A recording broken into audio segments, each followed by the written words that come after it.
परमेश्वर जी की जय हो। सत्साई भाइयों और बहनों, पुस्तक धरती ऊपर स्वर्ग, इसके ऊपर वीडियो बनाने की श्रृंखला जारी है। इसी श्रृंखला में आज हमारा ये दूसरे नंबर का वीडियो है। भाइयों और बहनों, ये पुस्तक धरती ऊपर स्वर्ग, ये हमें अध्यात्म के साथ साथ सामाजिक जीवन में कैसे जीना है, कैसे रहना है, उसकी भी जानकारी देती है। तो पिछले वीडियो में आप जी ने एक सामाजिक परंपरा का बिगड़ा हुआ रूप, यानी शादी विवाह के अंदर दुनिया भर का खर्चा करना, दहेज लेना देना, बैंड बाजा डीजे बजाना, घोड़ी वगैरह करना, पंडित जी को बुलाना, दुनिया भर के पकवान बनवाना, दुनिया भर के लोगों को इकट्ठा करके बारात के रूप में लेकर जाना, गहने आभूषण वगैरह देना, कपड़े लत्ते वगैरह देना और दुनिया भर का दिखावा झूठी शान और शौकत के लिए बड़े बड़े टेंट हाउस लगाना, लाखों रुपये के मैरिज गार्डन बुक करना, साथ में कार और मोटरसाइकिल वगैरह देना। तो ये समाज का एक बिगड़ा हुआ रूप है। और ये जो शादी विवाह होता है सामाजिक परंपराओं के अनुसार, जो वर्तमान में दुनिया भर के पाखंड उसके अंदर समावेश हो चुके हैं, तो ये भाइयों और बहनों आम व्यक्ति को दुखी करने वाला है, परेशान करने वाला है। और इस प्रकार के शादी विवाह शास्त्रोक्त नहीं है, यानी शास्त्र विधि को त्याग कर मनमाने आचरण के अंतर्गत आता है। और इसी मनमाने आचरण को करने के चलते आज पूरा समाज दुखी है। साथ में पिछले वीडियो में हमने ये भी पढ़ा कि हम ब्रह्मा विष्णु महेश को अपने पूर्वज मानते हैं, भगवान मानते हैं। और जिस समय ब्रह्मा विष्णु महेश की शादी हुई, उनकी माता दुर्गा जी ने समुद्र मंथन के समय अपने तीनों पुत्रों की शादी की तो कितनी सिंपल तरीके से की। ना कोई भाती था, ना कोई बाराती था, ना कोई डीजे बजाने वाला था, ना किसी प्रकार का दिखावा था, ना कोई गहने आभूषण वगैरह की व्यवस्था थी, ना कोई खाने वाला था, ना कोई खिलाने वाला था। सिंपल तरीके से 3 लड़कियां दुर्गा ने अपनी ही वचन शक्ति से बनाई। बड़ी लड़की जिसका नाम सावित्री था ब्रह्मा जी को दे दी, उससे छोटी लड़की लक्ष्मी जो श्री विष्णु जी को दे दी, और सबसे छोटी उमा वो श्री शंकर जी को दे दी। और कहा कि बेटा जाओ और अपना घर बसाओ। तीनों देवता अपनी माता जी की आज्ञा लेकर अपने अपने यथा स्थान पर आते हैं और खुशी खुशी अपनी अपनी पत्नियों के साथ में रहने लगते हैं। तो भाइयों और बहनों, वो भी तो एक शादी थी, लेकिन हमने इस शादी विवाह वाले रूप को ही बिगाड़ दिया है। साथ में हमने ये भी पढ़ा कि सतगुरु रामपाल जी के भक्ति मार्ग में कैसे पुनः इस बिगड़े हुए शादी विवाह के रूप को संवारा जा रहा है, ठीक किया जा रहा है। और सतगुरु रामपाल जी के पंथ में उनके भक्तों के जो लड़का लड़की होते हैं, किस प्रकार से उनका शादी विवाह वाला संस्कार संपन्न किया जाता है। ना कोई दिखावा, ना कोई दहेज लेना ना देना। 1 रुपया बेटी अपने बाप के घर से नहीं लेकर जाती है। कोई गहने आभूषण नहीं, किसी भी प्रकार का सामान नहीं, और मात्र 17 मिनट में बिना किसी खर्चे के वो शादी विवाह संपन्न हो जाता है। आज के वीडियो में हम इसी विषय पर चर्चा करेंगे कि सतगुरु रामपाल जी परमेश्वर जी के सत भक्ति मार्ग में, उनके पंथ में जो ये शास्त्रोक्त विधि से शादी विवाह संपन्न हो रहा है, जिसको रमेनी कहते हैं, इसके फायदे क्या हैं और सामाजिक परंपराओं के अनुसार जो शादी विवाह किया जाता है उसके क्या नुकसान हैं। तो इस विषय पर आज हम चर्चा करेंगे। इस शास्त्रोक्त विवाह के लाभ। कौन सा शास्त्रोक्त विवाह? जो शास्त्रोक्त विवाह, शास्त्रों के अनुसार शादी विवाह सतगुरु रामपाल जी के पंथ में उनके भक्तों के यहाँ पर होती है उसके क्या लाभ हैं। बेटी अपने बाप भाइयों भाभियों पर बोझ नहीं बनती। सबसे बड़ा लाभ क्या है? वो बहन, वो बेटी जो सतगुरु रामपाल जी की अनुयायी है, उनकी शिष्या है, उनके पंथ से जुड़ी हुई है, वो अपने बाप पर, अपने भाइयों पर, अपनी भाभियों पर, यानी उस परिवार पर किसी भी प्रकार का बोझ नहीं बनती है। जैसे आम सामाजिक व्यवहार में शादी विवाह होते हैं, माता पिता टेंशन में आ जाते हैं, भाई बेचारा मेहनत को डबल कर देता है कि बहन की शादी में लाखों रुपये के गहने बनवाने हैं, लाखों रुपये के कपड़े अगले पिछलों को देने हैं, 400-500 व्यक्ति बारात में आएंगे, उनके भोजन की व्यवस्था करनी है, खानी सबने 2 रोटी है लेकिन 50 आइटम की व्यवस्था करनी है, गाड़ी घोड़ों की व्यवस्था करनी है, पंडित जी की व्यवस्था करनी है। 1 महीने पहले उस परिवार की चक्री बन जाती है और वो परिवार कई लाखों रुपया उस शास्त्र विरुद्ध शादी विवाह के ऊपर खर्च कर देता है। अर्थात वो बहन, वो बेटी जिसकी शादी हो रही है, वो अपने परिवार पर एक प्रकार से बोझ डाल देती है। लेकिन सतगुरु रामपाल जी के भक्ति मार्ग में ऐसा बिल्कुल भी नहीं है। उस बहन, उस बेटी के माता पिता का, उसके भाई का 1 रुपया भी खर्च नहीं होता है और सिंपल तरीके से मात्र 17 मिनट में शादी विवाह संपन्न हो जाता है। जिस जोड़े में जो कपड़े पहनकर उस बहन ने, उस बेटी ने मात्र 17 मिनट में अपनी रमेणी यानी शादी संपन्न की होती है, उसी कपड़े में वो अपने ससुराल चली जाती है, अगले भगत के घर चली जाती है और मुश्किल से अपनी 2-4 जोड़ी कपड़े की जो वो पहना करती थी वही साथ में लेकर जाती है। इसके अलावा ना कोई सिलाई मशीन, ना कोई बेड, ना कोई कूलर, ना कोई एसी, ना कोई गाड़ी, ना दुनिया भर के कपड़े, ना गहने, कुछ नहीं। और इस प्रकार से वो बहन, वो बेटी अपने परिवार के ऊपर बोझ नहीं बनती है। तो सबसे बड़ा फायदा सतगुरु रामपाल जी के भक्ति मार्ग में शास्त्रोक्त विवाह का ये है।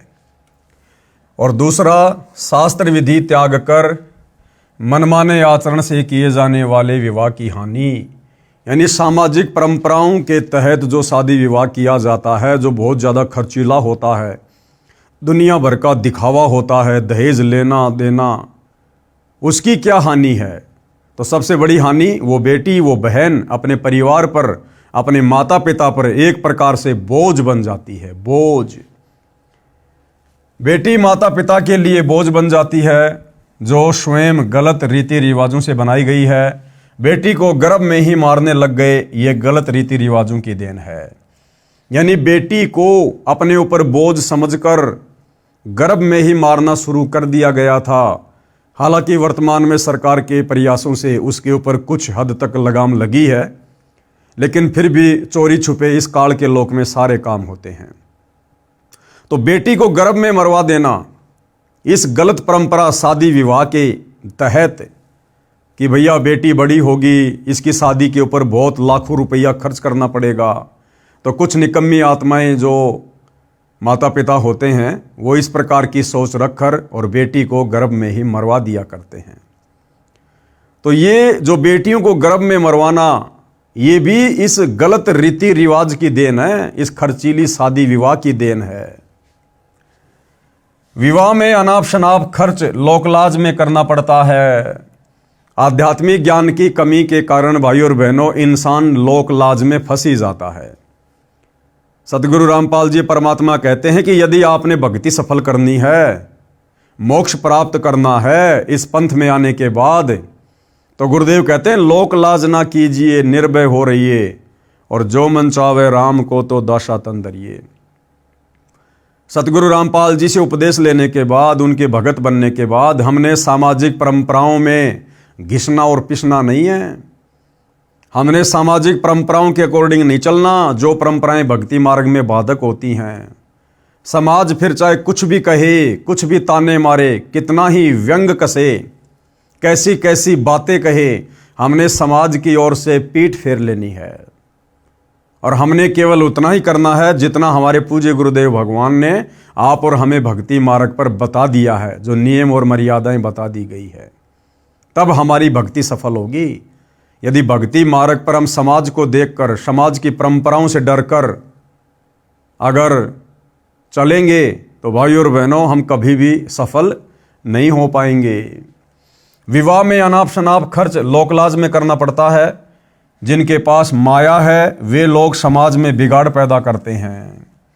ये इस प्रकार की कुरीतियाँ, रीति रिवाज, गलत परंपराएं किन लोगों के द्वारा पैदा की गई है? जो लोग मायाधारी हैं।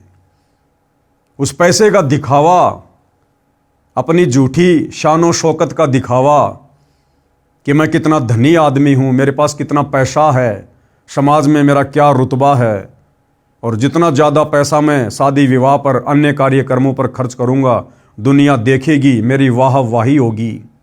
लोग कहेंगे वाह क्या दिल खोल कर पैसा खर्च किया है, बड़ा सेठ आदमी है, बड़ा दिलेर आदमी है। तो ये मायाधारी लोगों ने इन गलत परंपराओं को अपनी झूठी शानो शौकत के चक्कर में पैदा किया। और आज आम व्यक्ति बेचारा चक्की के दो पाटों के बीच में जिस प्रकार से गेहूं पिसता है, उस प्रकार से इन परंपराओं में पड़कर पिस रहा है। शादी विवाह संपन्न करना, जमीन बेचेगा, उधार पैसा लेगा, कर्जे पर पैसा लेगा, फिर सारी जिंदगी किस्तें भरता रहेगा, ब्याज भरता रहेगा, केवल इन गलत परंपराओं के कारण। तो आप और हमने यानी सतगुरु रामपाल जी के भक्तों ने इन तमाम प्रकार की गलत सामाजिक परंपराओं का बहिष्कार करना है। बहिष्कार करने का मतलब हमने कोई धरना प्रदर्शन नहीं करना।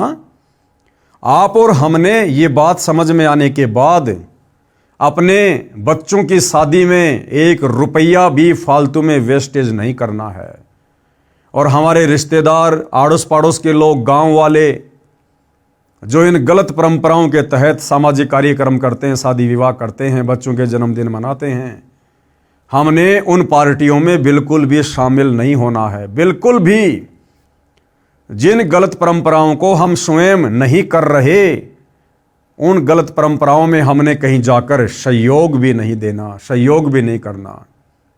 यदि हम व्यर्थ की शादी विवाह में जाते हैं, चाहे रिश्तेदारी में हो, चाहे अड़ोस पड़ोस में हो, हमारा वहां जाने मात्र से सहयोग माना जाता है। तो आप और हम सतगुरु रामपाल जी के भक्तों ने तो इन गलत परंपराओं में जाकर किसी भी प्रकार से कोई सहयोग नहीं करना है। करना तो बहुत दूर की बात है। बेटी के विवाह में दहेज रूप में सोफा सेट, कुर्सी, मेज, बर्तन, मोटरसाइकिल, महंगी महंगी कार देना, गाजे बाजे, डीजे बजवाना, नाचना, गंदे गंदे गाने चलाना, शराब आदि का सेवन करवाना, मोटी धनराशि दान में देना, जो व्यर्थ की बकवास है। अब ये तमाम प्रकार की जो ये कुरीतियां हैं भाई और बहनों, इनकी कोई आवश्यकता नहीं किसी भी प्रकार की। जब ब्रह्मा विष्णु महेश की शादी हुई, इनमें से एक भी गलत कुरीति वहां पर नहीं थी, एक भी कार्य इनमें से वहां पर नहीं हुआ। सिंपल तरीके से शादी हुई। तो आप और हमने भी अपने गुरुदेव के पद चिन्हों पर चलते हुए, उनके आदेश की पालना करते हुए, इन गलत परंपराओं में, कुरीतियों में किसी भी प्रकार का कोई भी सहयोग नहीं देना है। मोटी धनराशि दान में देना जो व्यर्थ की बकवास है। विवाह लड़का लड़की का होना है, जो उसमें नाचते गाते हैं, खुशी मनाते हैं, वे व्यर्थ के पापड़ बेलते हैं। उनको क्या मिलता है? अरे शादी लड़का लड़की की हो रही है और दुनिया भर के लोग जाकर शराब पीकर नाचते हैं, बकवाद करते हैं, भीड़ इकट्ठा कर रहे हैं। उनको क्या मिलेगा? अरे 2 टाइम की रोटी तो रोज अपने घर पर खाकर सोते हो। लेकिन ये मन की बकवाद है भाई और बहनों, मन की बकवाद।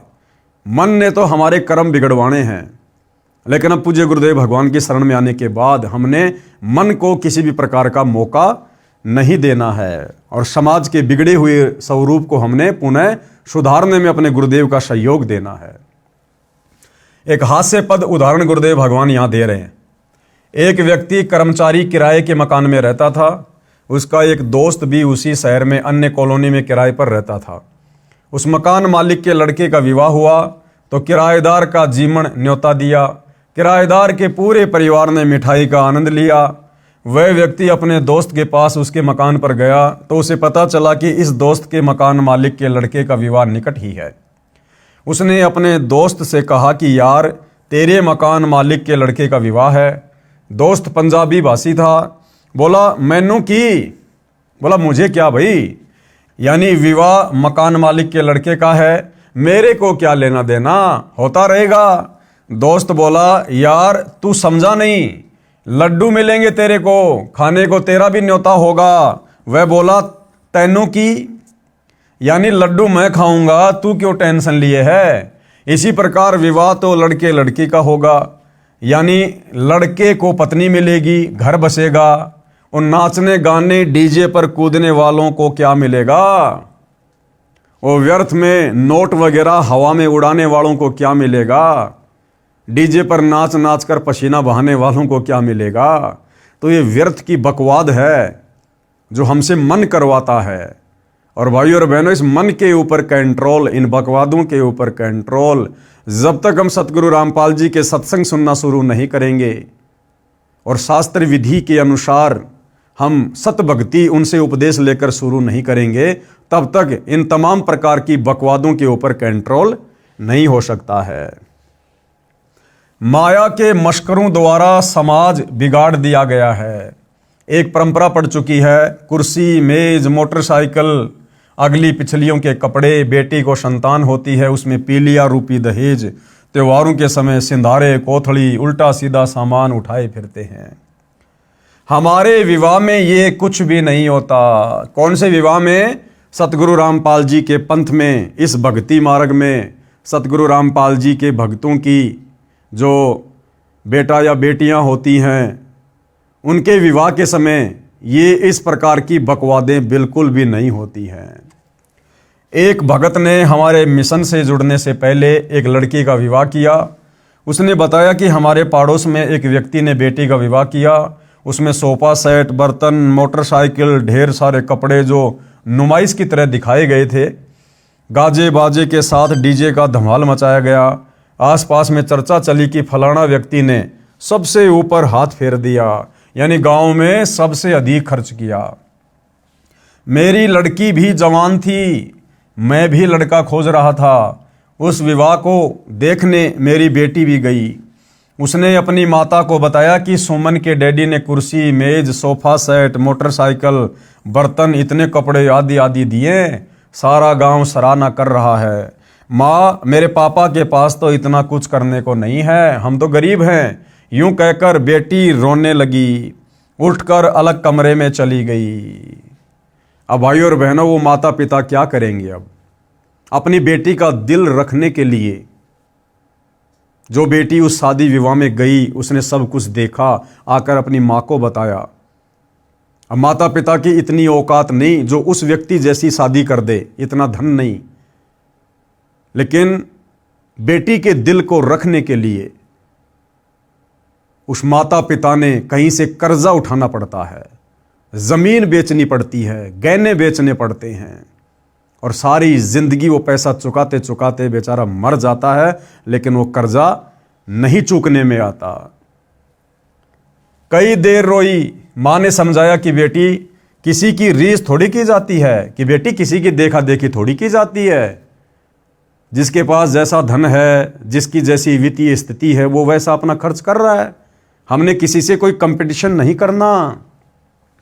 बेटी की माता ने मेरे को बताया कि बेटी सुमन का विवाह देखकर आई थी, ऐसे ऐसे बोली और रोने लग गई। मेरी आंखें भर आई, सारी रात नींद नहीं आई। विचार किया कि बेटी की आत्मा नहीं दुखने दूंगा, कुछ तो करूंगा। लड़की का रिश्ता पक्का हो गया। मैंने अपना 1.25 एकड़ खेत बेचा। उन मायाधारी मशकरों के द्वारा जो बकवाद समाज में झूठी शानो शौकत के चक्कर में शुरू की गई है, वो खर्चीली शादियां, आम व्यक्ति बेचारा किस प्रकार से पिस रहा है। मैंने अपना 1.25 एकड़ खेत बेचा, लोक लाज का निर्वाह करते हुए सोफा सेट, कुर्सी, मेज, मोटरसाइकिल, ढेर सारे कपड़े लाया। बेटी खुश हुई, विदा कर दी। लड़का बहन को लेने गया तो बताया उस बेटी की 3 जेठानी थी, साझा परिवार था उनका। वे मेरी बेटी वाले सोफा कुर्सी सब एक कमरे में ऊपर नीचे भरे थे। कहीं ठीक से रखने का स्थान भी नहीं था, कबाड़ इकट्ठा कर रखा था। नाम दीक्षा लेने के बाद 2 बेटियों का विवाह किया। अब उसने क्या बताया कि मैंने तो अपनी बेटी का दिल रखने के लिए जमीन बेचकर इतना सारा सब कुछ सामान दिया, लेकिन जब मेरा लड़का अपनी बहन के ससुराल गया तो उसने देखा पहले से उनके घर में इतना सामान भरा हुआ है कि हमने हमारी बेटी को जो सामान दिया था उस सामान को रखने की जगह भी नहीं थी।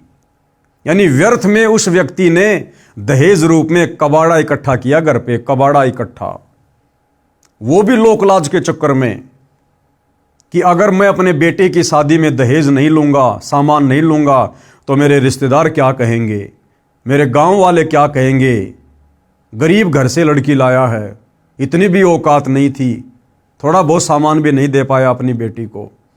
इस चक्कर में उस व्यक्ति ने भी कबाड़ इकट्ठा कर लिया और इधर से बेटी के बाप ने लोकलाज में आकर यदि मैं अपनी बेटी को थोड़ा बहुत कुछ नहीं दूंगा इसकी आत्मा दुखी होगी, समाज के लोग क्या कहेंगे, गांव के लोग क्या कहेंगे, कि इससे अच्छा तो जमीन बेच देता, कहीं से उधार ले लेता, बेटी को थोड़ा बहुत तो सामान देता। तो भाइयों और बहनों, जब तक हमें आध्यात्मिक ज्ञान नहीं होगा हम इसी प्रकार चक्की के 2 पाटों के बीच में इस लोकलाज में पिसते रहेंगे। और जब उस व्यक्ति ने नाम उपदेश ले लिया सतगुरु रामपाल जी से, उसके बाद फिर उसने अपने अन्य बच्चों की शादियां की। वो किस प्रकार से की?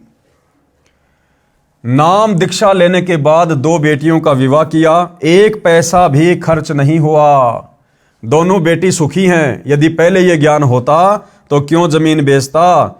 जिसके पास जमीन बेचने को नहीं है वह मनमाना आचरण करके किए जा रहे विवाह क्रम में किसी से ब्याज पर रुपया लेता है। यानी जिसके पास बेचने को जमीन नहीं है वो क्या करेगा? वो किसी साहूकार से ब्याज पर रुपया लेगा, फिर कर्जे के बोझ तले दबा रहता है, दिन का चैन रात की नींद समाप्त रहती है, इसी बोझ को ढोता ढोता मर जाता है, सारा जीवन नरक बना रहता है केवल इस गलत परंपरा के तहत। इसलिए हम सतगुरु रामपाल जी के भक्तों ने, चाहे हमारे आड़ोस में, चाहे पाड़ोस में, चाहे गांव में, चाहे रिश्तेदारी में, अगर गलत परंपराओं के तहत कोई भी कार्यक्रम हो रहा है, छोटे से छोटा, बड़े से बड़ा, आप और हमने उस कार्यक्रम में शामिल भी नहीं होना है। वो चाहे नाराज रहे चाहे खुश रहे, हमने उसकी नाराजगी को, उसकी खुशी को नहीं देखना, हमने अपने गुरुदेव भगवान के वचन को देखना है। और जो बीड़ा इस बिगड़े हुए समाज को सुधारने का हमारे गुरुदेव ने उठाया है, हमने हर संभव उसमें सहयोग करना है। फिर आगे गुरुदेव क्या बता रहे हैं? एक सत्य वार्ता। एक आर्मी मैन से दास की ज्ञान चर्चा हुई जो हमारे भगत का रिश्तेदार था। उसके आग्रह से मेरे पास आया था। वह फौज से रिटायर होकर पुलिस में हवलदार लगा था, सरकारी नौकरी थी। जब ज्ञान चर्चा होती है तो हम विवाह पर भी चर्चा अवश्य करते हैं। भगत ने जो उसे लाया था बताया कि इस हवलदार जी ने अभी 1 महीना पहले बड़ी बेटी का विवाह किया है, 21 लाख रुपए लगाए हैं। उसके 3 बच्चे बताए, बड़ी लड़की जिसका विवाह अभी किया था, बीच में बेटा और छोटी बेटी। दास ने कहा कि जो कुछ फौज से लाए थे वह तो प्रथम विवाह में लगा दिया, जो 20 वर्ष की कमाई थी, कि भैया फौज से रिटायरमेंट होकर आया, 18-20 लाख रुपए लाया, वो तो तूने अपनी बड़ी लड़की की शादी में खर्च कर दिए। फिर बाकी बच्चों की शादी वो कैसे की? वो भी तो उसी प्रकार से की होगी आपने, उससे आपने कम तो दहेज नहीं दिया होगा, तो उस दहेज के लिए पैसा कहां से लाए?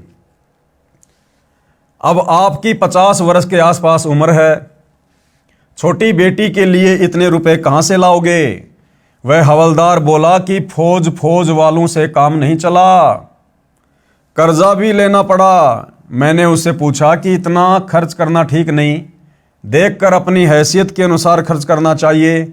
वह बोला कि लड़का यानी दामाद बैंक में नौकरी करता है, बेटी भी अच्छी पढ़ी लिखी है, बेटी तो सदा सुखी रहेगी, हमारी तो देखी जाएगी। यानी हम तो गधे बने रहेंगे, कोई टेंशन नहीं, बस हमारे बेटा बेटी सुखी रहें।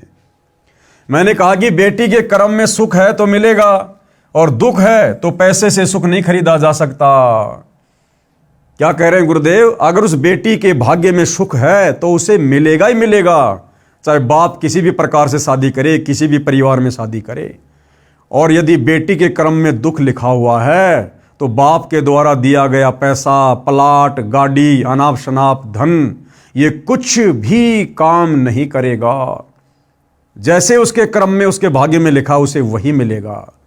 वो पैसा वो लड़का शराब में बिगाड़ देगा, कोई फालतू का धंधा शुरू करके उसमें बर्बाद कर देगा। यानी भाइयों और बहनों, आप और हमें आध्यात्मिक ज्ञान नहीं है, हम सत्संग से नहीं जुड़े। और अगर सत्संग से भी जुड़े हैं तो नकलियों के पास, जिसकी वजह से हम धन से सुख खरीदने की सोच बैठे हैं। हम धन देकर अपने बेटा बेटी का भाग्य बदलने की सोच बैठे हैं। ऐसा हरगिज नहीं होता है। तो ये हमारी नालायकी और कर्महीनता होती है। दास ने एक उदाहरण सुनाया। हवलदार कुछ बोलता उससे पहले ही मैं शुरू हो गया। बताया कि मैं जेई जूनियर इंजीनियर की नौकरी सिंचाई विभाग में करता था। हमारा एक एमडी यानी आईएएस अधिकारी था, उसकी रिटायरमेंट निकट थी। उसने लड़की का विवाह किया। उसने सन 1988 में 3.5 लाख रुपए लगाए, जो वर्तमान के 1 करोड़ के समान थे। वह रिटायर हो गया। विवाह के 1 वर्ष बाद बेटी का तलाक हो गया। यानी जिस अधिकारी ने अपनी बेटी की शादी पर 1 करोड़ रुपए लगाए थे, कुछ दिनों बाद में उसकी बेटी का तलाक हो गया। वह अधिकारी टेंशन में रहने लगा। जो कमाया था लगा दिया, बेटी सुखी रहेगी ये सोचकर। न बेटी सुखी रही न स्वयं। भाई अगलों ने तलाक दे दिया तो बेटी भी दुखी, और अब वो अधिकारी भी टेंशन में आ गया कि जो पैसा मेरे पास में था, जो रिटायरमेंट के समय आया था, वो तो मैंने करोड़ों रुपया बेटी की शादी में लगा दिया। अब दोबारा बेटी की शादी कैसे करूंगा? अगर दोबारा शादी करूंगा तो पहले से कहीं ज़्यादा खर्चा करना पड़ेगा।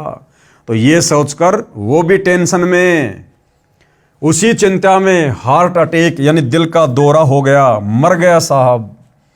हवलदार तैस में आकर बोला कि जो विवाह तुम करते हो उनका तलाक नहीं होता। हवलदार ने ये बातें सुनकर सतगुरु रामपाल जी से क्या कहा कि जो विवाह तुम करते हो ना 17 मिनट में अपने भक्तों के बच्चों का, तो क्या तुम्हारे बीच में कोई तलाक नहीं होता क्या? मैंने कहा बहुत कम होता है। यानी कुछ एक आत्माएं जो निकम्मी होती हैं, ज्ञान को अच्छे से समझ नहीं पाती हैं, केवल वही लोग इस प्रकार की घटिया हरकतें करते हैं। और अगर तलाक हो भी जाता है तो भगत ने तो 1 रुपया दिया नहीं, 1 रुपया लिया नहीं। और बेटी यदि भक्ति कर रही है तो उसको तो दोबारा से अपने घर की बहू बनाने के लिए, बेटी बनाने के लिए सैकड़ों भगत लाइन में खड़े होंगे, फ्री ऑफ कॉस्ट उसकी भक्ति के बदौलत। क्योंकि भक्ति करने वालों का सतगुरु भाग्य लिख देता है। मैंने कहा कि बहुत कम होता है। यदि तलाक हो भी गया तो हमारा कौन सा 21 लाख लगा है? 10 दिन बाद बेटी का फिर विवाह कर देंगे, चवन्नी लगनी नहीं। ये सुनकर उसका अफरासा उतर गया। बोला ये बात तो सही है, मानने की है। मानना कहाँ था? झूठी लोक दिखावा परंपरा के बोझ के नीचे निकलना आसान नहीं है। हमारा ज्ञान सुनकर विचार करके बात समझ में आती है। यानी बिना सतगुरु रामपाल जी के सत्संग सुने और बिना उनसे उपदेश लेकर भक्ति शुरू किए ये बातें समझ में नहीं आनी है। काल का प्रेशर नहीं उतरता है। 3 महीने बाद वह भगत आया जो उस फौजी साहब को लाया था। उसने बताया कि वह रिश्तेदार हवलदार हार्ट अटैक से मर गया। सुबह मरा पाया। मैंने कहा यह तो स्पष्ट दिखाई दे रहा था।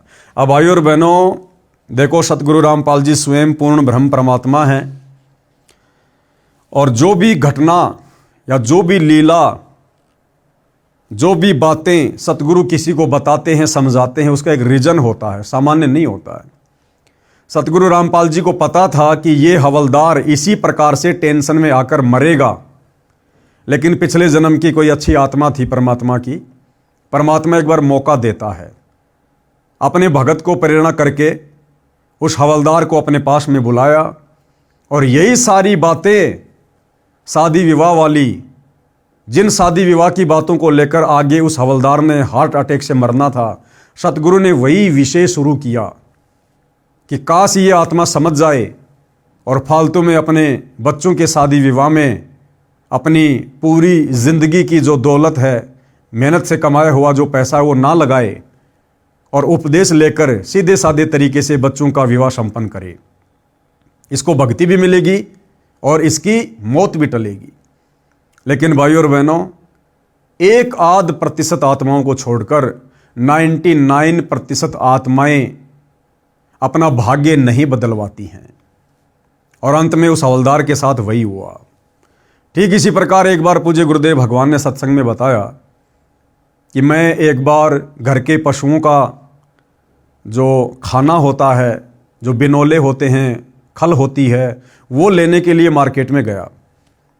1-2 बोरी लेकर एक रिक्शा किया, रिक्शे में डाल दी और मैं रिक्शे वाले के साथ में उसी रिक्शा में बैठकर अपने घर को आने लगा। रास्ते में मैंने उसे समझाया कि भाई कल वहाँ सत्संग है, आप कल सत्संग में आना, थोड़ा बहुत समय परमात्मा की चर्चा के लिए भी निकालो। ये रोजी रोटी के लिए धंधा करते करते तो हमारे पूर्वज चले गए, क्या मिला उनको? सारी ज़िंदगी हम भी इसी प्रकार से लगे रहेंगे और एक दिन ऐसे समाप्त हो जाएंगे। मनुष्य जन्म हमें भक्ति के लिए मिला है, परमात्मा की चर्चा के लिए मिला है। तो कल सत्संग है, आप जी सत्संग में ज़रूर आना। और गुरुदेव ने उसको एड्रेस भी दिया। लेकिन भाइयों और बहनों, उस व्यक्ति ने कहा कि महाराज जी, सत्संग में कुछ भी लेना देना नहीं है, ये तो फालतू की बकवादे हैं। जो लोग फ्री हैं, ठाले बैठे हैं ना, ये तो उन लोगों के काम है, कमाएंगे नहीं तो परिवार कैसे चलेगा। यानी उस रिक्शे वाले ने गुरुदेव की बातों का विरोध किया। फिर आगे गुरुदेव भगवान ने कहा कि भाई गाड़ी रोक दे, क्योंकि वहां से गुरुदेव ने अपना स्कूटर लेना था। तो गुरुदेव ने कहा कि आप जाओ, मैंने आपको एड्रेस दे दिया है, आप जाकर घर पर ये सामान उतार दो। गुरुदेव अपना स्कूटर लेकर दूसरे रास्ते निकल पड़े। अब क्या होता है भाइयों और बहनों, वो व्यक्ति जो रिक्शा में वो सामान लेकर जा रहा था, वो गलती से दूसरी गली में चला गया। वो गली सकड़ी थी और रिक्शा का एक पहिया, एक टायर उस नाली में नीचे उतर गया, जिसके चलते रिक्शा का बैलेंस बिगड़ गया और वो पलटी खा गई। पलटी खाते ही वो जो बोरी थी पशु के आहार की, वो उस रिक्शा वाले के पैर के ऊपर आ गिरी और गिरते ही पैर टूट गया। चिल्लाया, आसपास के लोगों ने देखा, उसको निकाला, कहा भाई कहाँ जा रहे थे, क्या हुआ? फिर उसने बताया कि ऐसे ऐसे जा रहा था, गलत रास्ते में आ गया। तो उन लोगों ने फिर गुरुदेव भगवान को सूचित किया। गुरुदेव भगवान आए, उसको लेकर गए, उसके पैर पर पलस्तर करवाया, उसके बाद उसको घर पर छोड़ दिया। विचार करने की बात है भाइयों और बहनों।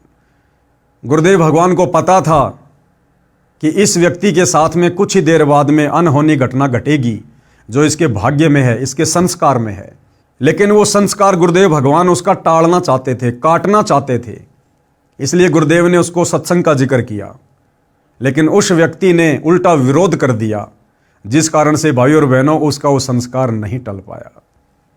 तो भाइयों और बहनों, आध्यात्मिक ज्ञान के अभाव में, भक्ति के अभाव में, सच्चे सतगुरु की शरण के अभाव में, सत्संगों के अभाव में आप और हम दुनिया वाले इसी प्रकार से इन कर्मों के बोझ के नीचे दबे हुए हैं।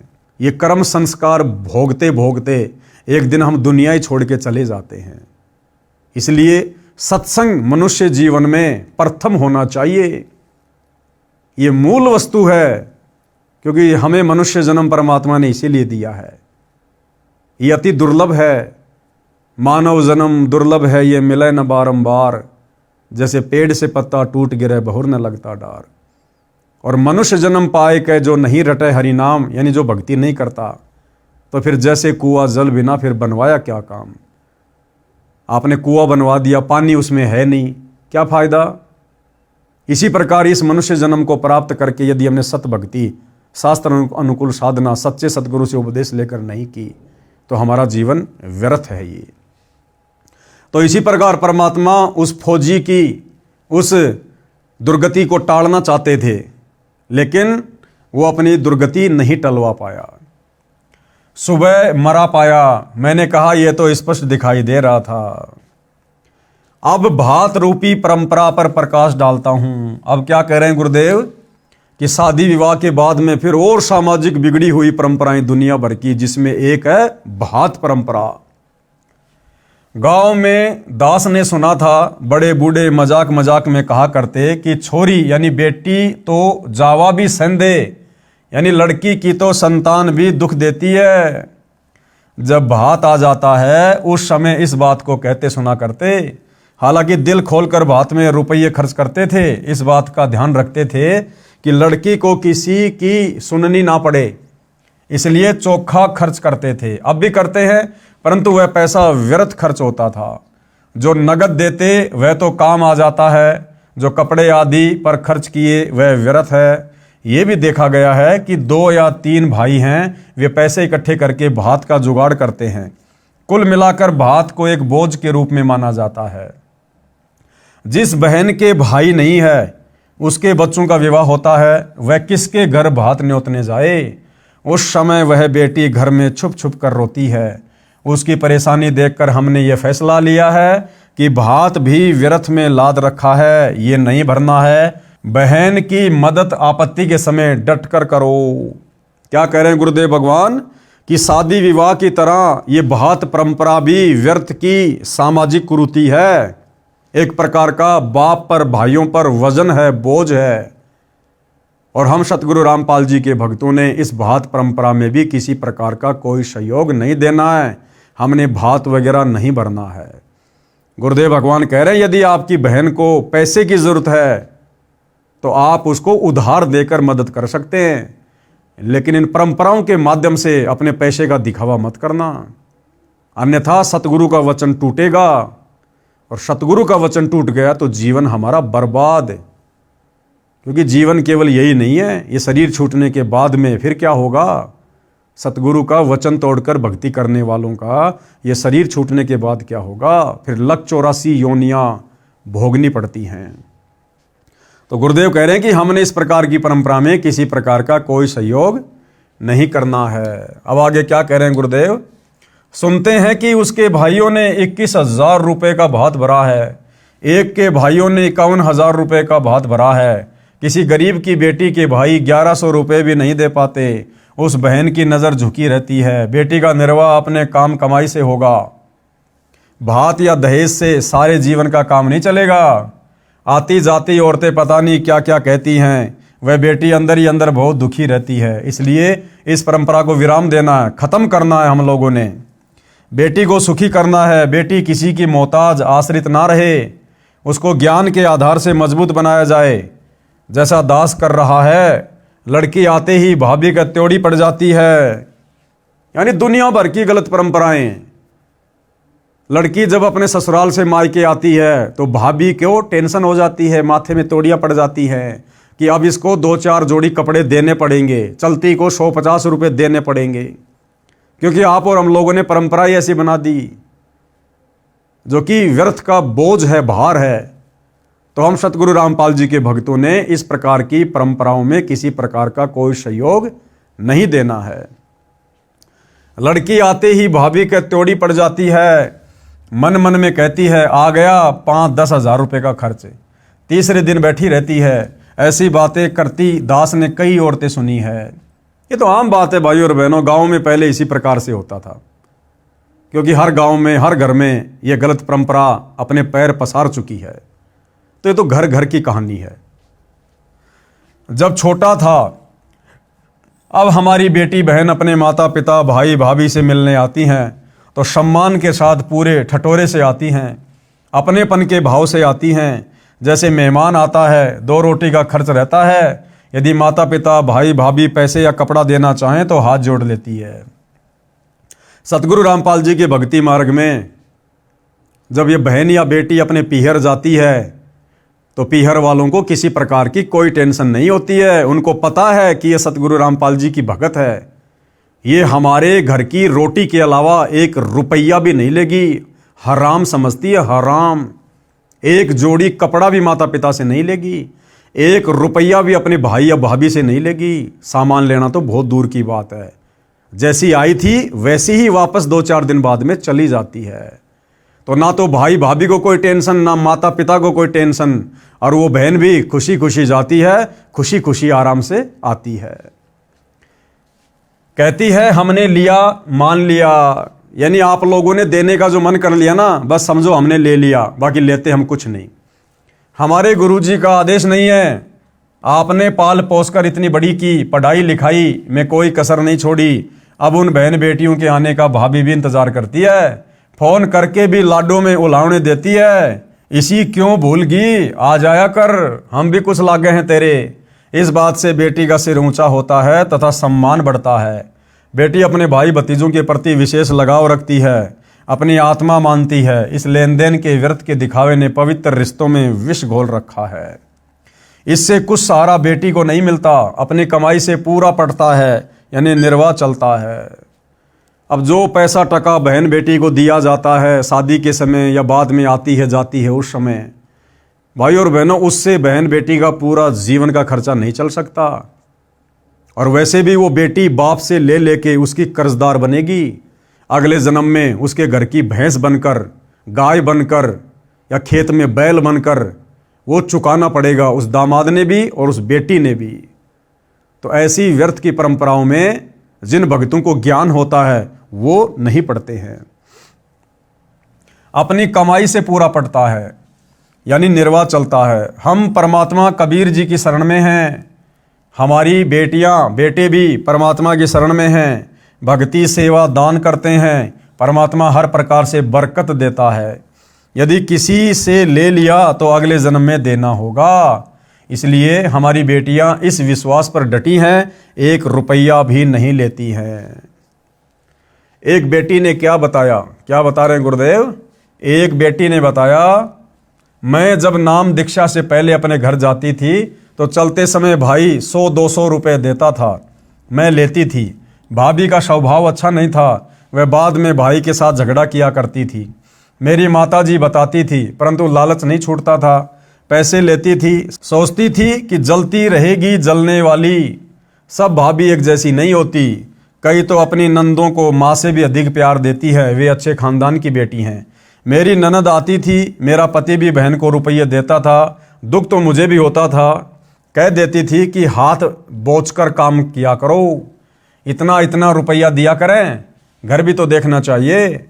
जब से नाम दीक्षा ली है, काल का जाल ठीक से समझ लिया, अब इस नरक को नहीं ढोएंगे, यानी व्यर्थ का लेना देना बिल्कुल भी नहीं करेंगे। ना अपनी ननद को देंगे और ना पीहर से आते समय किसी से, यानी अपनी भाभी से कोई 1 रुपया लेंगे।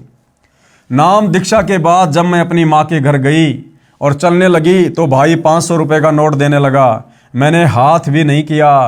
पहले भाई नोट निकालता था, तुरंत लेकर छुपा लेती, कहीं भाभी ना देख ले, भाई के जी ने शाका करे। जब मैंने कहा भाई ना बहुत ले लिया, अब नहीं लेना है, भाई ने सोचा पैसा कम मानकर बहन नाराज हो गई।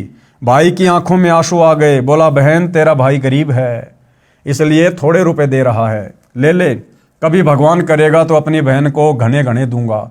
मैंने कहा भाई मैंने नाम दीक्षा ली है गुरुजी सतगुरु रामपाल जी से, उनके ज्ञान को समझा है। उनकी शर्तें हैं कि कोई बहन अपने भाई या माता पिता से शादी के बाद रुपए कपड़े नहीं लेगी। परमात्मा पर भरोसा करो। एक बहन ने सत्संग में बताया कि मैं घर गई तो चलते समय मेरी माँ ने 5000 रुपये मेरी जेब में डाले और बता दिया इतने रुपए हैं। मैं लालच में आ गई, ले आई। तीसरे दिन भैंस का बच्चा काटड़ा मर गया, यानी सतगुरु की मर्यादा टूट गई। और मर्यादा टूटी तो तुरंत काल का अटैक हो गया और माता से जो 5000 रुपये लेकर आई थी उससे डबल नुकसान घर में हो गया। भैंस 12 किलो दूध देती थी, 1,22,000 रुपये की लाए थे, दूध देना बंद कर दिया, उसको 50,000 रुपये में बेचना पड़ा। मेरे दिमाग में तुरंत गलती याद आ गई। अपनी गलती बताकर गुरुजी के आदेश से नाम शुद्ध करवाया। उसके बाद मायके के रुपये कपड़ा लेना विष के समान समझ लिया और घनी हानि हो गई। भाई का नुकसान किया, चोरी का भाव बना और भाव खराब हुआ। उस बहन की बात मुझे खटक रही थी, इसलिए अपने भाई से 1 भी रुपया नहीं लिया। कुछ दिन बाद भाई मेरे घर आया, फिर 1000 रुपये देने लगा। मैंने रुपए नहीं लिए, समझाया भी, परंतु उसके मन में यही बैठा था कि मैं गरीब हूँ, बहन को खुश नहीं कर सका। मैं अपने भाई को लेकर सत्संग में गई, वहाँ ज्ञान सुना, अन्य भाई बहनों से आप बीती सुनी। तब भाई का मन हल्का हुआ कि बहन नाराज नहीं है, धीरे धीरे भाई तथा भाभी ने भी नाम दीक्षा ले ली। अब वह घर स्वर्ग बन गया है। भाभी जी बहुत अच्छे स्वभाव की है, परंतु टोटे ने दुखी कर रखी थी। ऊपर से हमारा खर्च उसे विचलित कर देता था। अब आंखें बिछाए भाभी बैठी रहती है, कब ननद आएगी, भगवान की बात बताएगी।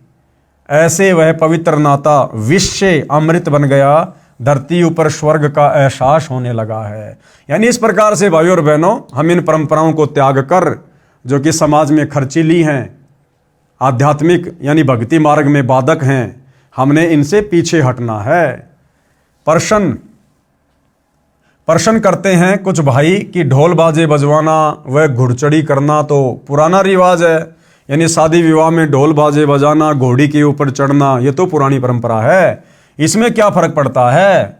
अब उसका स्थान डीजे ने ले लिया, जमाना बदल गया है, नाचना गाना तो आम बात हो गई, आप मना क्यों करते हो। कुछ रुपए चलते समय बहन बेटी को देना उसका सम्मान है। तो गुरुदेव भगवान ने उस नादान व्यक्ति की शंका का किस प्रकार से समाधान किया। इसका उत्तर यह है, प्रथम तो यह शास्त्रों के विपरीत है। यानी हमें मनुष्य जन्म भक्ति करके यहां से मोक्ष करवाने के लिए मिला है, और मोक्ष मार्ग में यदि हम इन परंपराओं में उलझे रहेंगे, लेन देन में उलझे रहेंगे, तो ये शास्त्रों के विपरीत हो जाता है। और शास्त्र विधि को त्याग कर मनमाना आचरण करने वालों का कभी भी मोक्ष नहीं होता। प्रथम तो यह शास्त्रों के विपरीत है। विवाह घुड़चढ़ी से या डीजे से नहीं होता, लड़के लड़की का होता है। गली में नाचना कूदना, बाप बेटी, माँ चाची ताई बुआ भाई चाचे ताऊ सब बेशरम होकर नाचते हैं। ये कौन सी सभ्यता है। ये नहीं करना है। ये कंजरों वैश्यों का काम होता था। जो कंजर होते थे इस प्रकार से नाचना गाना करके मांग मांग के खाया करते थे, और वेश्याएं जो चंद पैसों के लिए अपनी इज्जत को बेचकर इस प्रकार के कार्य किया करती थी, मुजरा किया करती थी, पैसे वालों को खुश किया करती थी। तो गुरुदेव कहते हैं ये इस प्रकार से नाचना गाना सरेआम विवाह में, शादियों में, अन्य इन कार्यक्रमों में, परमात्मा कहते ये तो कंजरों का और वैश्यों का काम होता था, जो आज घर घर में गांव गांव में शुरू हो गया है। ये कंजरों वैश्यों का काम होता था। अब सामान्य समाज भी इसी गंदगी में धंस गया है। इस लोक में न जाने कब क्या घटना घट जाए, इसलिए हम परमात्मा से डरकर सब बकवास छोड़कर परमात्मा के संविधान में चलते हुए अपनी सब क्रिया करते हैं। यानी हम सतगुरु रामपाल जी के भगत, ये ज्ञान होने के बाद, भगवान से डरकर उनके संविधान का विधान का ज्ञान होने के बाद अपनी भक्ति को सफल करने के लिए तमाम प्रकार की बकवादों से पीछे हटकर और सीधे साधे तरीके से गुरु वचन में रहते हुए चलते हैं। सुनो एक दुखद घटना। क्या कह रहे हैं गुरुदेव भगवान कि तुम्हें एक घटना सुनाता हूं। एक दिन समाचार पत्रों में छपा कि एक बारात जा रही थी, जिस कार में दूल्हा बैठा था वह दुर्घटनाग्रस्त हो गई। दूल्हा तथा दूल्हे का जीजा जो उसी कार में बैठा था, घटना स्थल पर ही दम तोड़ गए। पहले दिन सारा परिवार गली में नाच रहा था, डीजे बजाया जा रहा था, वे सब फोटो भी समाचार पत्र में छपे थे। दुर्घटना के बाद उसी घर में रोने धोने की हाहाकार मची थी। अब बताओ भाई और बहनों, आध्यात्मिक ज्ञानहीनता, ना समझी, सत्संग का भाव। पहले दिन सब नाच रहे थे, गा रहे थे, डीजे पर शराब पी रहे थे, खुशी मना रहे थे। अगले दिन लड़का शादी के लिए चला, जिस गाड़ी में दूल्हा था, और दूल्हे की गाड़ी में तो उसके खास रिश्तेदार यार दोस्ती होते हैं, उसका जीजा भी था, और वो गाड़ी दुर्घटनाग्रस्त हो गई, एक्सीडेंट हो गई। दूल्हा भी मर गया, जीजा भी मर गया, 2-4 और मर गए। अब भाई और बहनों, जिस घर में एक दिन पहले डीजे पर नाचा जा रहा था, खुशी मनाई जा रही थी, अब उस परिवार में हाहाकार मच गया, मातम मनाया जा रहा है। सिर के बाल उखाड़ उखाड़ कर परिवार वाले रो रहे हैं। क्यों? आध्यात्मिक ज्ञानहीनता के कारण। शास्त्र विधि को त्याग कर मनमाने तरीके से सामाजिक संस्कार करने के चलते। इसलिए भाई और बहनों, हमने इन बकवादों में बिल्कुल भी पैर नहीं फंसाना है। दुर्घटना के बाद उसी घर में रोने धोने की हाहाकार मची थी। माता बहन सिर के बाल फाड़ फाड़ कर रो रही थी। पिता भाई चाची ताई सब रो रहे थे, टक्कर मार रहे थे। अब बज गया डीजे। यदि परमात्मा से डरकर इंसान चले, राम को राम समझे, तो बचाव होता है। इसलिए मैं अकर्तव्य कर्म करने की आज्ञा नहीं देता। क्या कह रहे हैं गुरुदेव? इसलिए मैं अपने भक्तों को अकर्तव्य कर्म करने की आज्ञा नहीं देता। अकर्तव्य कर्म क्या? जो कर्म भक्ति मार्ग में नहीं करने चाहिए, ये नाचना गाना, डीजे, घुड़चड़ी, बारात वगैरह, दुनिया भर का दिखावा, लेना देना, सतगुरु रामपाल जी अपने भक्तों को इस प्रकार व्यर्थ की परंपराओं में फंसने का, करने का आदेश बिल्कुल भी नहीं देते हैं और ना ही भगत ने करना चाहिए। इसलिए मैं अकर्तव्य कर्म करने की आज्ञा नहीं देता। बेशर्मी की हद हो चुकी है। बहन बेटी को चलते समय कुछ रुपए देना एक रिवाज है जो समाप्त करना है। बहन बेटी को चलते समय 1 रुपया नहीं देना हमने, वरना भार चढ़ेगा, हम मुक्त नहीं हो पाएंगे, ऋण संबंधों में जकड़े रहेंगे। चाहे 1 रुपया हो, चाहे लाख रुपया हो, काल हमें वहीं पर फांस देगा। इसलिए ना तो उपदेश प्राप्त बहन बेटी ने अपनी ननद को 1 रुपया देना है और ना मायके से आते समय अपने माता पिता भाई भाभी से 1 रुपया लेना है, अन्यथा सतगुरु की मर्यादा टूटेगी। और मर्यादा टूटी तो सतगुरु नाराज, और सतगुरु नाराज तो क्या फायदा फिर भक्ति करने का, यदि हमने भक्ति सफल करके मोक्ष ही नहीं करवाया तो। बहन बेटी को चलते समय कुछ रुपए देना एक रिवाज है जो समाप्त करना है। साथ में लड़का यदि अपने ससुराल जाता है तो जवारी के तौर पर सास ससुर या घर के अन्य सदस्य उसको पैसे देते हैं। तो यदि आप भगत हैं, अपने ससुराल जा रहे हैं, किसी का 1 रुपया आपने चलते समय जवारी के रूप में नहीं लेना है। बहन बेटी को भिखारी नहीं समझना है, उस बहन बेटी को बेटे के समान समझना है। धरती ऊपर स्वर्ग तभी बनेगा जब हम अपनी इंसानियत को पुनः संभालेंगे। अगला प्रश्न क्या है? क्या आप अंतरजातीय व अंतरधर्म विवाह के पक्ष में है? यानी सवालकर्ता सतगुरु रामपाल जी से कह रहा है, क्या आप अंतरजातीय विवाह और अंतरधर्म के माध्यम से जो शादी विवाह किया जाता है, क्या आप उसके पक्ष में हैं? यानी एक जाति वाला दूसरी जाति के लड़के या लड़के से विवाह कर सकता है, एक धर्म वाला दूसरे धर्म की लड़की या लड़के से विवाह कर सकता है। क्या आपके पंथ में इस प्रकार की आज्ञा है? तो गुरुदेव क्या कह रहे हैं? हमारे मिशन में जाति धर्म की कोई बाधा नहीं है। हम अंतरजातीय तथा अंतरधर्म के विवाह के पक्ष में हैं। यानी जाति और धर्म हम इंसानों के बनाए हुए हैं, परमात्मा के बनाए हुए नहीं हैं। परमात्मा ने तो सबको इंसान बनाया, स्त्री या पुरुष। ये जाति और धर्म तो हमारे धर्मगुरुओं ने ज्ञानहीनता में आकर बना दी। इसलिए सतगुरु रामपाल जी के भक्ति मार्ग में कोई धर्म की बाध्यता नहीं है, कोई जाति की बाध्यता नहीं है। लड़का लड़की संस्कारी होने चाहिए, एक दूसरे को पसंद होने चाहिए और आपस में शादी विवाह की सहमति होनी चाहिए। फिर जाति और धर्म का कोई लेना देना नहीं है। हम निम्न नियमों का पालन करते हैं। यानी सतगुरु रामपाल जी के पंथ में उपदेश लेने के बाद में क्या क्या नियम है, क्या क्या मर्यादा है जिनका हमने पालन करना होता है। विशेषकर शादी विवाह के समय, यानी बच्चों का शादी विवाह वाला संस्कार जोड़ते समय भगत भाई बहन किन किन बातों का विशेष तौर पर ध्यान रखते हैं। अपने गोत्र में और अपने गांव में व आसपास के गांव गवांडों में माता पिता के गोत्र में विवाह के पक्ष में नहीं है। यानी भगत अपने ही गोत्र में विवाह नहीं कर सकते। अपने ही गांव की लड़की के साथ में, वो किसी भी जाति की हो, किसी भी धर्म की हो, शादी नहीं करनी है। क्यों? क्योंकि इससे फिर आपसी झगड़े बढ़ जाते हैं। गांव में भक्तों ने शादी विवाह बिल्कुल भी नहीं करना है और अपने ही गोत्र में बिल्कुल भी विवाह नहीं करना है। ये सख्त निषेध है। मुसलमान अपने नियम अनुसार कर सकते हैं, लेकिन जो व्यक्ति मुसलमान धर्म को फॉलो करते हैं और सतगुरु रामपाल जी के भगत हैं, यहाँ लिखा जा रहा है कि वो कर सकते हैं। लेकिन भाई और बहनों, देखो नियम तो सबके लिए है। अब मुसलमान ने यदि सतगुरु रामपाल जी से उपदेश ले लिया है तो अब उसका समाज मुसलमान समाज नहीं है। अब वो मुसलमान नहीं रहा, उसका धर्म मुसलमान नहीं है। सतगुरु रामपाल जी का नारा है, जीव हमारी जाति है, मानव धर्म हमारा, हिंदू मुस्लिम सिख ईसाई धर्म नहीं कोई न्यारा। अब उस मुसलमान भगत ने भी अपनी परंपराओं को, उन क्रियाओं को जो सदियों से चली आ रही है, उसको चेंज करना है। और गुरुदेव भगवान के जो नियम हैं संगत के ऊपर, उन्हीं नियमों में रहकर हमने बच्चों के शादी विवाह वाले संस्कार को पूरा करना है। लेकिन यहां पर परमात्मा जो ये थोड़ी बहुत जो ढील दे रहे हैं, ये उन भक्तों के लिए है जो अभी अच्छे से इस ज्ञान को नहीं समझ पा रहे, जो समाज की परंपराओं में बुरी तरह से फंसे हुए हैं, अचानक से निकल नहीं पा रहे। ये उनके लिए हल्का सा यहां पर ये गैप है।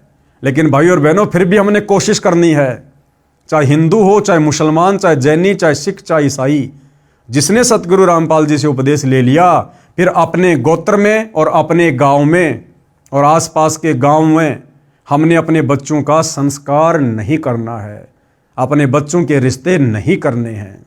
फिर हमें विश्वास होना चाहिए अपने गुरुदेव भगवान पर। इस प्रकार से फिर हमने डरना नहीं चाहिए लोकलाज में आकर कि मेरे बच्चों की ऐसे तो शादी नहीं हो पाएगी। अरे गुरुदेव कहते हैं, अगर उन बच्चों के संस्कार में शादी विवाह है तो रोक कौन देगा? और यदि नहीं है तो तुम्हारा सतगुरु इतना समर्थ है, अपनी लेखनी से तुम्हारे बच्चों के शादी विवाह के हर प्रकार के नए लेख लिख देगा, नए संस्कार लिख देगा।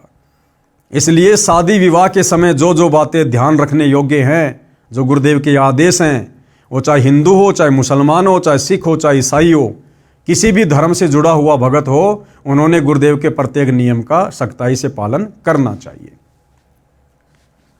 यदि अंतरधर्म विवाह मुसलमान हिंदुओं में करते हैं तो उसके लिए गोत्र को छोड़कर अन्य उपरोक्त सब नियम लागू रहेंगे। यदि हिंदू भी किसी मुसलमान लड़की से विवाह करेगा, उसके लिए भी गोत्र को छोड़कर अन्य उपरोक्त नियम लागू होंगे। इसी प्रकार सिख, ईसाई या अन्य के लिए नियम रहेंगे, यानी गांव गवांड पड़ोसी गांव में विवाह नहीं कर सकते। यानी हिंदू भगत अगर मुसलमान भगत के घर पर शादी करना चाहता है तो गोत्र की तो कोई आंट है नहीं उनमें, लेकिन उसी गांव में और आसपास के गांव में आपस में उन हिंदू मुसलमान भक्तों ने भी अपने बच्चों की शादी वादी नहीं करनी है। आगे गुरुदेव भगवान किसी के प्रश्न का जवाब दे रहे हैं। प्रश्न, क्या आप प्रेम विवाह लव मैरिज के पक्ष में हैं? तो गुरुदेव क्या कह रहे हैं? हाँ, परंतु निम्न शर्तों के साथ में कि हम लव मैरिज के पक्ष में हैं, लेकिन उसकी भी कुछ मर्यादा है, कुछ नियम हैं। उपरोक्त प्रतिबंधित बिंदुओं को ध्यान में रखकर माता पिता की सहमति के साथ प्रेम विवाह कर सकते हैं। मान लीजिए लड़का लड़की आपस में अपनी बातचीत शुरू कर देते हैं शादी विवाह की, तो गुरुदेव भगवान कह रहे हैं कि उन दोनों ने अपने अपने माता पिता को सूचित करना पड़ेगा। और यदि उनके माता पिता उस शादी विवाह के पक्ष में हैं, समर्थन में हैं, तो फिर लव मैरिज करने में किसी प्रकार की कोई दिक्कत नहीं है। लेकिन भाई और बहनों, सतगुरु रामपाल जी से उपदेश लेने के बाद जो भाई बहन अनमैरिड हैं, उन्होंने इस प्रकार की गलती नहीं करनी चाहिए। ये लव मैरिज अपनी तरफ से रिश्ते बनाना, ये नहीं करना चाहिए, इससे बचना चाहिए। जो हमारे संस्कार में परमात्मा ने लिखा हुआ है, वो यदि हमारे माता पिता के माध्यम से, हमारे भगत भाई बहनों के माध्यम से यदि संस्कार पूरा होता है तो वो सबके हित में होता है। इसलिए सतगुरु रामपाल जी के पंथ से जुड़े युवा लड़कों ने, युवा लड़कियों ने इस बात का विशेष तौर पर ध्यान रखना चाहिए। अपनी मर्जी से उन्होंने इस प्रकार से रिश्ते नहीं जोड़ने चाहिए। ये भी एक प्रकार से मर्यादा खंडित करने में आता है, मर्यादा खंडित करने में। आगे सवाल किया है, आप सब त्योहार मनाने से रोकते हो, त्योहार तो खुशी का प्रतीक माना जाता है, इसमें क्या दोष है? तो गुरुदेव भगवान क्या जवाब दे रहे हैं? त्योहार का अर्थ है किसी विशेष दिन को जो अपने धर्म की गरिमा से जुड़ा होता है, उस दिन कुछ अलग से खाना पीना करना, उस घटना की चर्चा करना जिस उपलक्ष्य में त्योहार मनाया जाता है। सब त्योहार किसी धार्मिक कथा से संबंध रखते हैं। उदाहरण के लिए दीपावली यानी दिवाली का त्योहार, इस दिन की गरिमा है कि इस दिन भगवान श्री रामचंद्र जी अपनी पत्नी सीता के साथ 14 वर्ष का वनवास काटकर रावण को मारकर सीता को उसकी कैद से छुटवाकर अयोध्या लौटे थे। उस खुशी में दिवाली का त्योहार मनाया जाता है।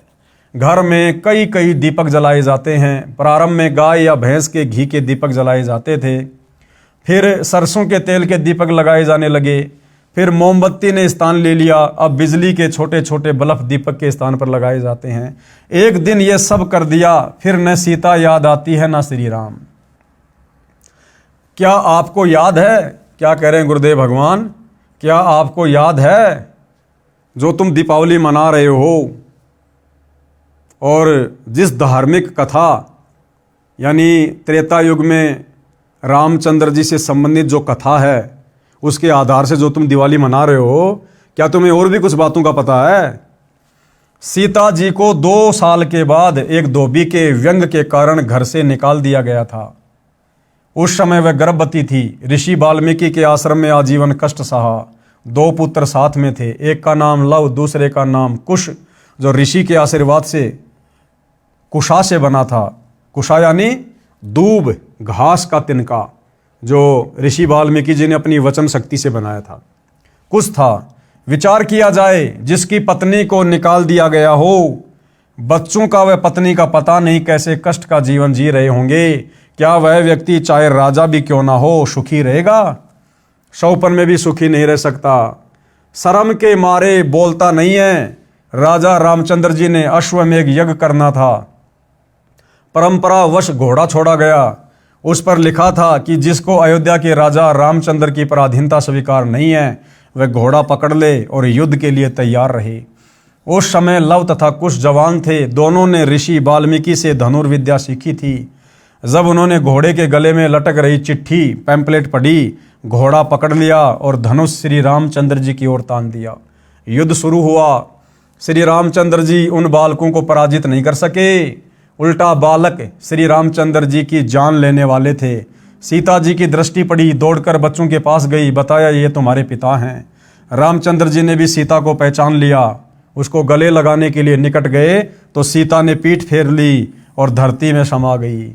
श्री रामचंद्र जी सीता जी के वियोग में दुखी तो पहले से ही था, परंतु आशा थी कि कभी मिल पाएगी। जब आशा टूट गई तो श्री रामचंद्र जी का धैर्य जवाब दे गया। वहां से लौटा और अयोध्या के साथ बह रही सरयू दरिया में जल समाधि ले ली, अर्थात डूब कर मर गया। इसी कथा के आधार से वर्तमान में हिंदू समाज दीपावली का त्योहार मना रहा है। लेकिन गुरुदेव कह रहे हैं कि नादानों, क्या तुम्हें उसके बाद की कथा भी याद है? तुम्हारे श्री रामचंद्र और सीता के ऊपर किस प्रकार से दुखों के पहाड़ टूटे, और जिस समय सीता जी को 2 वर्ष के बाद अयोध्या से निकाल दिया गया था, उसके बाद तो अयोध्या वासियों ने भी उस त्योहार को मनाना बंद कर दिया था। दुख में और हम नादान आध्यात्मिक ज्ञान के अभाव में, इन कथाओं की असली जानकारी के अभाव में अब तक ये ढोंग कर रहे हैं, पाखंड कर रहे हैं, दिखावा कर रहे हैं। क्या ये उचित है? बिल्कुल भी उचित नहीं है। इसलिए दुनिया छोड़े ना छोड़े, लेकिन जिनको अब वास्तविकता का ज्ञान होता जा रहा है, सतगुरु रामपाल जी से उपदेश लेने के बाद, सत्संग सुनने के बाद, आप और हम भगत भाई बहनों ने किसी भी प्रकार के त्यौहार में जो किसी न किसी धार्मिक कथा से जुड़ा हुआ है, जिसको मनाने का वर्तमान में कोई औचित्य नहीं है, आप और हमने बिल्कुल भी साक्य में पाँव नहीं देना। हमने बिल्कुल भी इन परंपराओं का निर्वाह नहीं करना है। उल्टा हमने समाज को समझाना है। रिश्तेदारी में जाएं तो हम उनको समझाएं, मानते तो ठीक है, लेकिन हमने किसी प्रकार का कोई भी सहयोग नहीं करना है। आगे किसी ने सवाल किया, आप आलोचना कर रहे हो, आपके पास क्या प्रमाण है कि श्री रामचंद्र जी सीता के वियोग में दुखी रहा करते थे? तो गुरुदेव भगवान क्या जवाब दे रहे हैं? उत्तर, रामायण ग्रंथ में प्रमाण है। प्रतिवर्ष रामलीला करते समय दिखाया जाता है कि जब सीता जी को रावण राक्षस अपहरण करके ले गया तो श्री रामचंद्र जी डकरा डकरा कर रोते थे, हाय सीता, हाय सीता। पेड़ों से लिपटकर, पशुओं से लिपटकर पूछते थे कि तुमने मेरी जान को देखा क्या, मेरी सीता को देखा क्या? आप बताओ, क्या रामचंद्र जी सीता को मजबूरी में निकालकर मनी मन में नहीं रोए होंगे कि जो श्री रामचंद्र जी जब रावण सीता का अपहरण करके ले गया, उसके वियोग में किस प्रकार से बच्चों की तरह बिलक बिलक कर रो रहा था, दुख में पेड़ों से लिपटकर, पशुओं से लिपटकर पूछ रहा था, क्या तुमने मेरी सीता को देखा? क्या वही श्री रामचंद्र जब उन्होंने एक धोबी के व्यंग कसने से लोक लाज में आकर अपनी गर्भवती पत्नी सीता को अयोध्या से जंगल में निकाल दिया, क्या वो श्री रामचंद्र अपनी पत्नी के वियोग में मन ही मन में रोया नहीं होगा, दुखी नहीं हुआ होगा? और आज तुम खुशी मना रहे हो, उस दिन लड्डू जलेबी बर्फियां खा रहे हो, दुनिया भर की आतिशबाजी करके, पटाखे फोड़ के पोल्यूशन फैला रहे हो। क्या तुम्हारे से कभी भी श्री रामचंद्र जी प्रसन्न होंगे? कभी नहीं हो सकते। क्या रामचंद्र जी दयाहीन थे या फिर पत्थर दिल हो गए थे? क्या उनके मन में कल्पना नहीं होती होगी कि अकेली गर्भवती औरत कैसे जी रही होगी? यदि इतनी भी दया न हो तो वह इंसान भी अच्छा नहीं होता। इसलिए इससे सिद्ध है कि श्री रामचंद्र जी महाकष्ट में जीवन जीते थे। अयोध्यावासी दीप जलाकर, मिठाई आदि खाकर उस दिन श्री रामचंद्र जी की छाती फूका करते। यानी अयोध्या वासियों ने भी 2 साल के बाद में अपने भगवान श्री रामचंद्र जी को, अपने राजा रामचंद्र जी को इतना दुखी देखकर उन्होंने भी उसके बाद कभी वो दीपावली नहीं मनाई, उस दिन को उन्होंने नहीं मनाया। और आप और हम उस व्यर्थ की परंपरा को, कुरीति को, जिसका वर्तमान समय में कोई औचित्य नहीं है, हम वर्तमान तक वो सांप वाली लकीर पीट रहे हैं। अर्थात सतगुरु रामपाल जी के भक्तों ने ये होली, दिवाली, किसी भी प्रकार का त्यौहार जो किसी न किसी धार्मिक कथा से जुड़ा हुआ है, जिसका वर्तमान में मनाने का कोई औचित्य नहीं बनता, आप और हमने मनाना तो दूर, सहयोग भी नहीं करना है। विचार करो, जिस रामचंद्र जी व सीता जी के आने की खुशी में दीपावली का त्यौहार मनाना शुरू किया, जब सीता अयोध्या से चली गई, श्री रामचंद्र जी ने आत्महत्या सीता के वियोग में की, यानी जल समाधि ले ली। अब क्यों मना रहे हो खुशी? क्या श्री रामचंद्र जी व सीता जी के दुखों से आप दुखी नहीं हो? हम उन दोनों के वनवास व रावण के साथ हुए युद्ध में कष्ट तथा दोनों के अयोध्या आने की खुशी प्लस दोनों को आजीवन दुखी रहने के इतिहास को ध्यान में रखकर सारा वर्ष उनको याद रखते हैं। उस दृष्टिकोण से दीपावली का त्यौहार किसी विशेष दिन नहीं मनाते। संतों के घर सदा दिवाली होती है। यानी जो व्यक्ति मनुष्य जन्म प्राप्त करके पूर्ण संत से उपदेश लेकर भक्ति शुरू कर देता है, उसके घर में तो रोजाना ही दीपावली बनती है, रोजाना दीपावली। सतगुरु रामपाल जी के उपदेशी भक्तों के घरों में प्रति वर्ष 24 घंटे अखंड दीपक जलता है, देसी घी का। तुम्हारी तरह पोल्यूशन नहीं फैलाते, आतिशबाजी नहीं करते, पटाखे नहीं जलाते। संतों के घरों में तो प्रति वर्ष ही दीपावली मनती है, यानी खुशी का माहौल रहता है। अब सतगुरु रामपाल जी कह रहे कि हमारे पंथ में ये दीपावली वगैरह किस प्रकार से मनाई जाती है। यानी भाई और बहनों, आप और हमें शिक्षा दी जा रही है कि कहीं हम अपनी मर्यादा ना तोड़ दें, लोकलाज में आकर, दुनिया की देखा देखी भेड़ चाल में आकर। हम भगत हैं, हमारे आचार विचार, हमारी क्रिया जगत वाले लोगों से भिन्न है, अलग हैं। हमने जगत वाले लोगों को देखकर अध्यात्म पर नहीं चलना, अपने गुरुदेव के वचन को देखकर, उनके सत्संग सुनकर, मर्यादाओं को बचाकर हमने फूक फूक के कदम आगे बढ़ाना है। तो सतगुरु रामपाल जी के पंथ में उनके भगत किस प्रकार से दीपावली वाले दिन अपनी क्रिया करते हैं। प्रतिदिन देसी घी की ज्योति सुबह शाम जलाते हैं, जो एक समय 3-4 घंटे जलती है। एक वर्ष में 365 दिन है, तो एक वर्ष में 730 दीपक हमने जलाए, जो दिन में 7-8 घंटे जले, जिससे हवन का काम किया। और जिन भक्तों को ये ज्ञान गहराई से समझ में आ जाता है कि जितना हवन करोगे, जितना घी जलाओगे, उतना ही तुम्हें फायदा है, तो 24 घंटे अखंड दीपक सतगुरु रामपाल जी के पंथ में उनके भक्तों के घरों में जलता है, हवन यज्ञ होता है। यानी गुरुदेव भगवान कहना चाहते हैं कि नालायकों, तुम तो खाली दीपावली के दिन 10-12 दीपक जलाकर, और वो भी तेल के, चाइनीज लाइट वाले, जिनका केवल नुकसान ही नुकसान है, फायदा कुछ नहीं है, सोचते हो हम खुशी मना रहे हैं। लेकिन असली खुशी, असली दीपावली प्रतिदिन सतगुरु रामपाल जी के भक्तों के घरों में मनाई जाती है।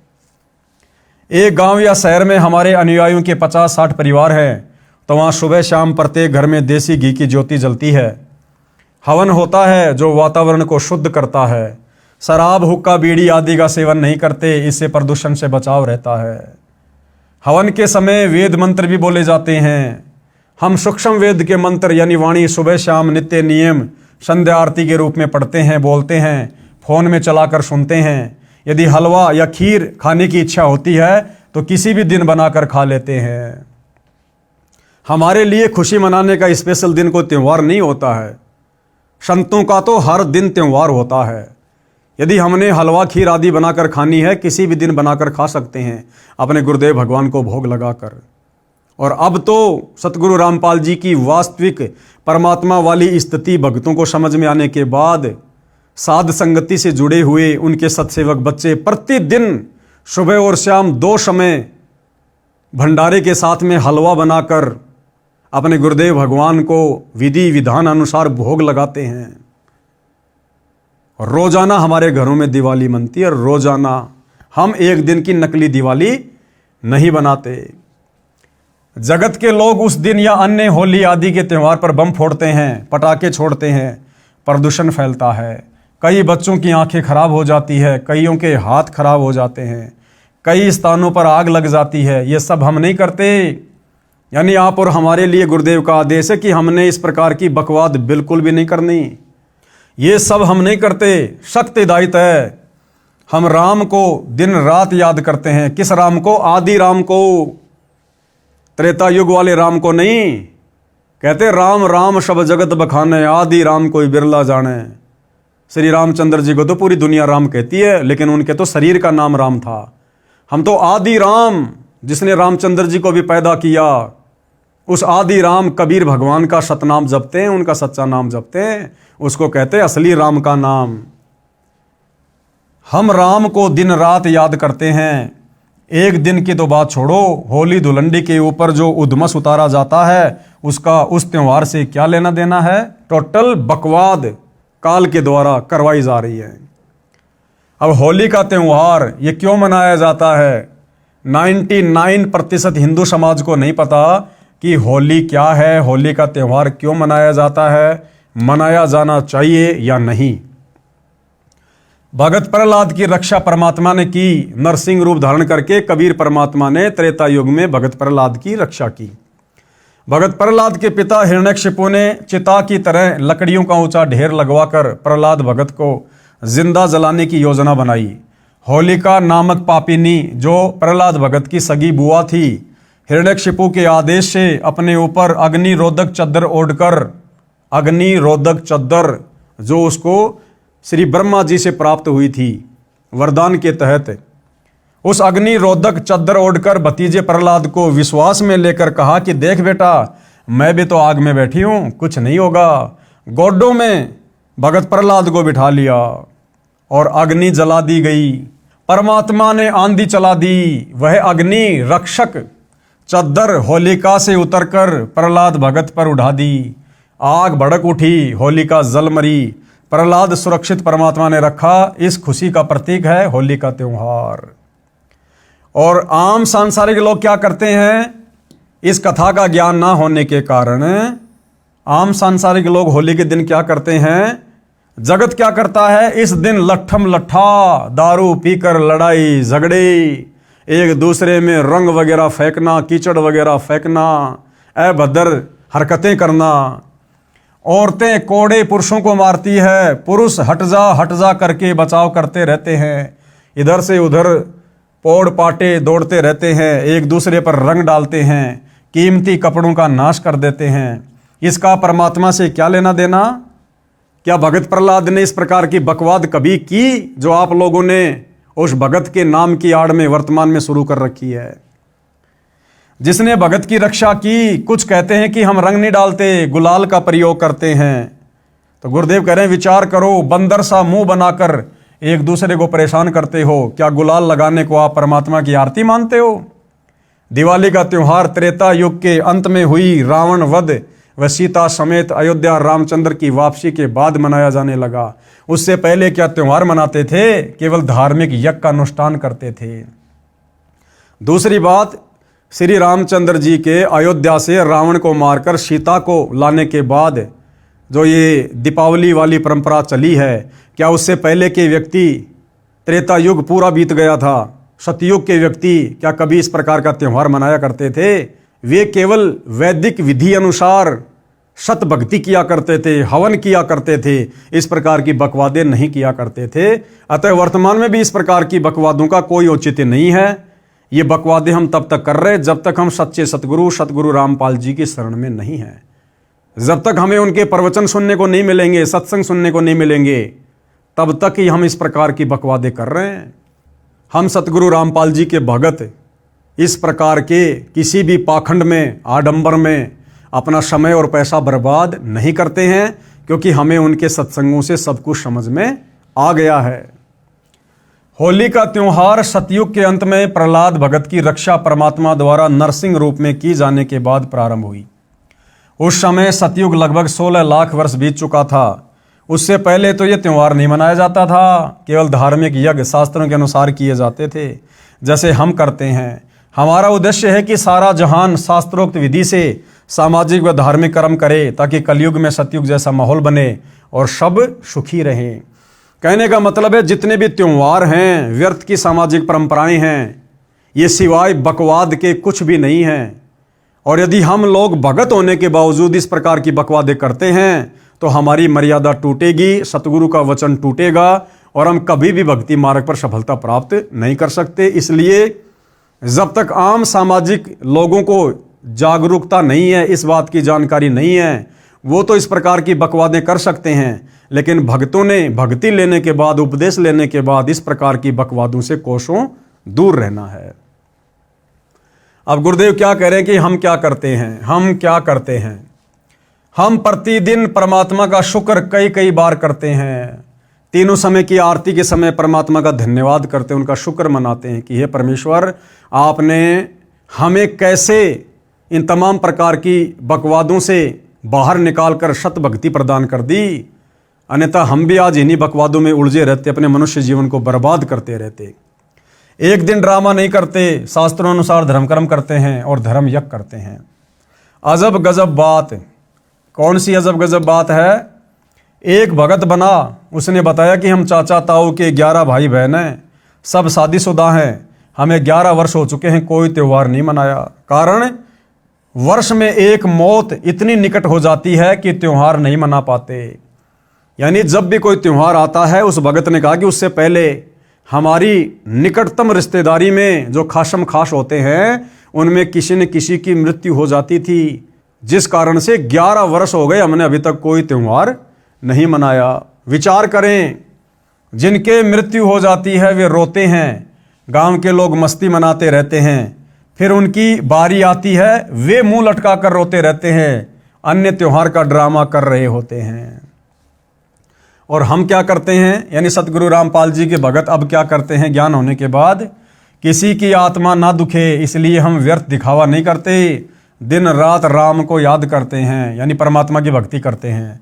हम धार्मिक अनुष्ठानों को त्योहार रूप में मनाते हैं, वहाँ कोई गाना बजाना नहीं करते, केवल सत्संग करके, पाठ करके परमात्मा का गुणगान करते हैं, धर्म यज्ञ करते हैं। उस समय हलवा, खीर, लड्डू, जलेबी आदि बनाते खाते हैं, ऐसे त्योहार मनाते हैं। तो सतगुरु रामपाल जी के भक्ति मार्ग में उनके भक्तों के द्वारा किस प्रकार से त्यौहार मनाए जाते हैं, क्या उसकी विधि है, क्या उसकी प्रोसीजर है, ये सारी बातें आज आपको इस वीडियो के माध्यम से सुनने और जानने को मिली। तो भाइयों और बहनों, इसी प्रकार से हम ये जानकारियाँ प्राप्त करते रहेंगे। यदि जानकारियाँ होंगी तो हम मर्यादा तोड़ने से बचे रहेंगे, मर्यादा टूटने से बचेंगी तो हमारी भक्ति सफल होगी, और भक्ति सफल होगी, हमारे गुरुदेव भगवान प्रसन्न होंगे, और गुरुदेव भगवान प्रसन्न तो हमारा सतलोक का टिकट पक्का। इस गंदे लोक से, जन्म मरण से, 184 योनियों की कष्ट से छुटकारा पक्का। तो आप और हमने धीरे धीरे इस भक्ति मार्ग पर अपने गुरुदेव भगवान के प्रत्येक वचन को दृढ़ता के साथ फॉलो करते हुए आगे बढ़ना है। हमने दुनिया को नहीं देखना है, संसार क्या कर रहा है, क्या संसार की मर्यादा है, हमने उस तरफ बिल्कुल भी ध्यान नहीं देना है। जितना गुरुदेव भगवान ने बता दिया, समझा दिया, आदेश दे दिया, हमने उस आदेश में रहकर अपनी भक्ति को सफल करना है। तो भाइयों और बहनों, आज की वीडियो में गुरुदेव के आशीर्वाद से केवल इतना ही। कल फिर परमात्मा की सेवा में हाजिर होंगे। तब तक गुरुदेव भगवान हम सबको आज्ञा दे, आशीर्वाद दे, सद्बुद्धि दे। बंदी छोड़ सतगुरु रामपाल जी भगवान की जय हो।